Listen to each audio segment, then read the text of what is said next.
Hey everyone, it's Graphic back with another video, and today we're going to be talking about our Diablo 4 Druid build. This is definitely one of the strongest builds out there right now for Diablo 4, and if you're looking to try the Druid in the beta, I highly suggest trying this build. So right now we're actually only at level 20 on this character, however we already have found one of the most strong builds that we've seen in Diablo 4, and I want to kind of walk you through this really quickly. And like I said, we are going to be level 25 by the end of the day, but I wanted to get you guys this build as quickly as possible because of how fun it's already been from like these level, probably 17 to 20, 17 to 21. So let's take a look at the first skill here. It's called the Storm Strike. This isn't the biggest part of the build, because this build is going to revolve around the companion skills.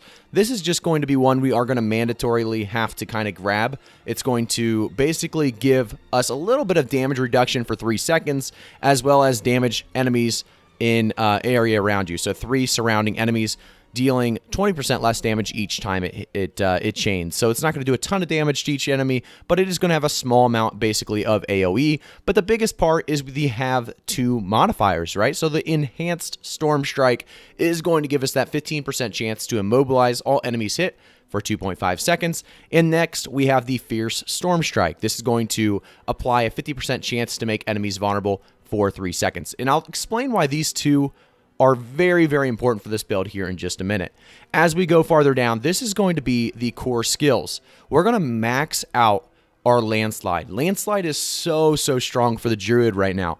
And with maxing this out, we're going to have a couple different things that are going to help us with this. We're going to basically get a ton of extra damage, but the 2 enhancements that we're going to take are really the Enhanced Landslide. So after Landslide damages enemies 4 times, the next hit will immobilize enemies for 3 seconds.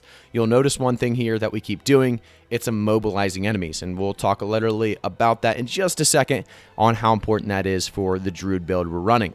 Next up, we have the Primal Landslide. So when you immobilize or stun an enemy, you gain a Terra Mote. Each enemy hit by a landslide consumes a Terra Mote, causing a guaranteed critical strike with 40% critical strike damage. Bosses always have up to a 10% chance to grant a Terra Mote when hit. So this helps us with boss fights. Some of the companion skills are a little higher cooldown rates, so it's nice to have the Landslide doing a lot of extra damage while we're continuing to push these dungeons and strongholds throughout Diablo 4. The next thing we're going to just take actually one of the entire defense skills category, because right now we're not struggling to stay alive at all. But the one thing I will take is this right here. It's the Earthen Bulwark. And again, it gives us a barrier that absorbs 45% of your base life.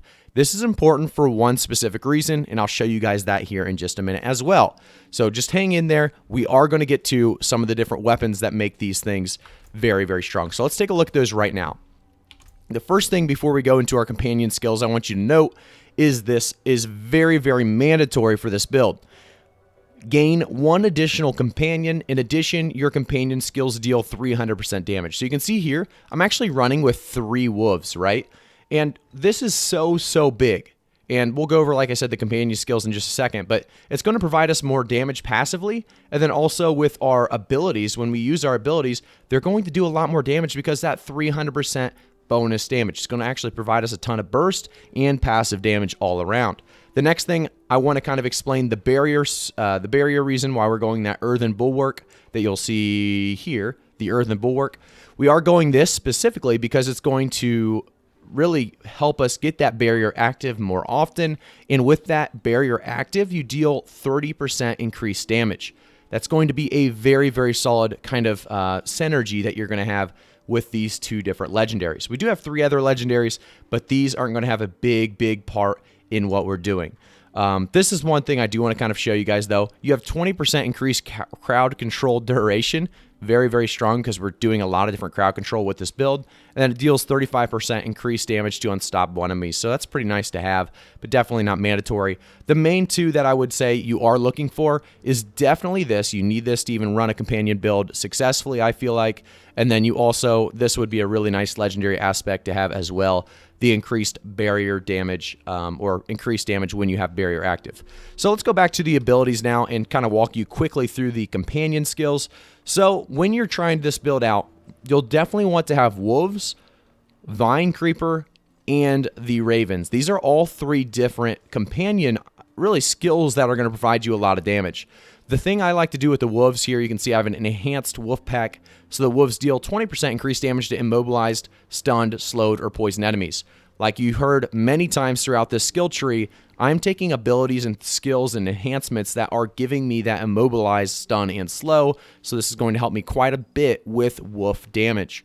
We also can go with the critically strike your wolves, gain 20% attack speed for 3 seconds, or you could always go for the ferocious wolf pack as well. It's up to your gameplay style there. It's not too important. The big thing though I do want to say is though with the ravens, make sure you're taking this enhanced ravens. You have 5% increased critical strike chance for 6 seconds against enemies hit by ravens. You're going to hit enemies with the ravens quite a bit. It's going to help you continually do a lot more damage when you have a higher crit hit chance. So make sure to do that. And then also 2 additional ravens periodically attack enemies. I do like the passive damage the brutal ravens provides.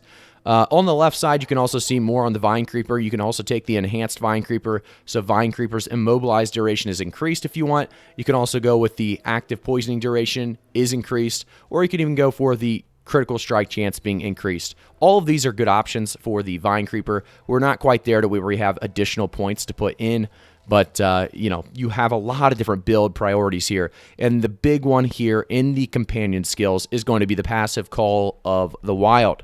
Call of the Wild is a 30% bonus for your companion's damage. So now we're doing a 30% on top of a 300% on top of the barrier percent that we're talking about with our legendary gloves, or I think it was arms. So let's actually take a look and make sure I'm talking about the right thing here. It is the legendary gloves that are giving us that barrier increase in damage. So this is all coming together very, very nicely. And I've noticed, you know, this build is definitely one of the strongest I've played. I've played a lot of different builds at this point, and this is the one that's making the most sense. You can also see that we are able to take any of the Wrath skills we want. We've just skipped out completely on that because we're continuing to buff our companion skills, and we have a great amount of damage coming from our Landslide as well. There's no need for really any Wrath skills. There's no need for any defensive skills other than just having that barrier active for more damage. And this is why this build makes the most sense. And like I said, it's the strongest Druid build, in my opinion, without a doubt. So if you guys want to take a look at this one, definitely do so. And if you like this video, if it helped you guys at all, or was hopefully a little entertaining, make sure to like the video, subscribe to the channel, and turn notifications on. I'll see you guys all in the next one.